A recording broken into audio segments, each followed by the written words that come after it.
the need... Order. I say to the honourable gentleman from Rayleigh, who made a very fine speech yesterday, that he spoke on his feet and with considerable passion and integrity, but he should not now rant from a sedentary position. He used to misbehave 30 years ago when he stood against me in Conservative student politics.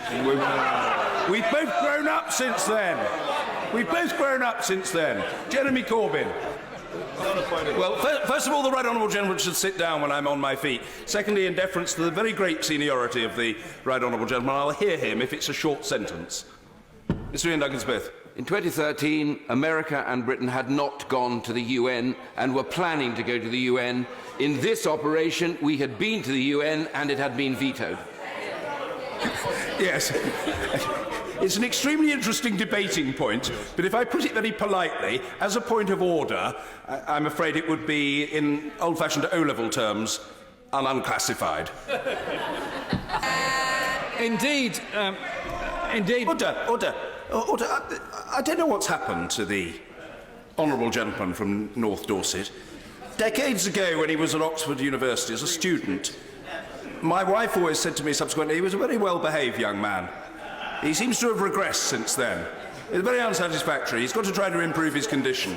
And we can't have people constantly ranting from a sedentary position. And the Leader of the Opposition will be heard.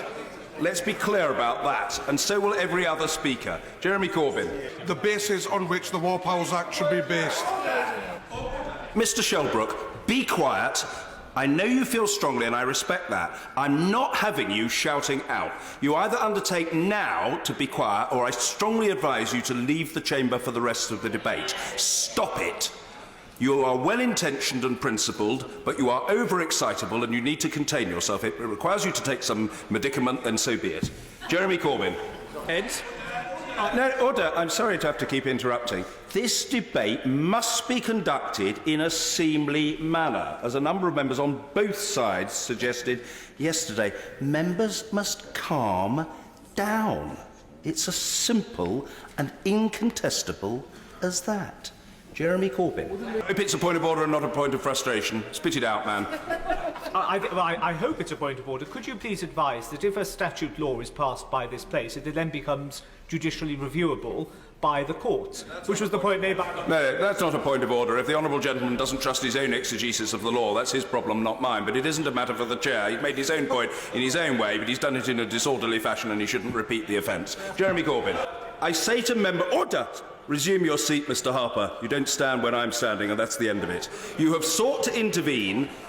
The attempt to intervene has not been accepted. You will now remain seated. The Leader of the Opposition has made it clear that he is bringing his speech to a conclusion. That's his prerogative, and he will do so without being subjected to a concerted effort by people to stop that conclusion.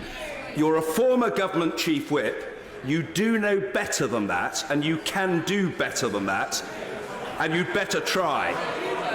And I wouldn't argue the toss with the chair if I were you. Jeremy Corbyn.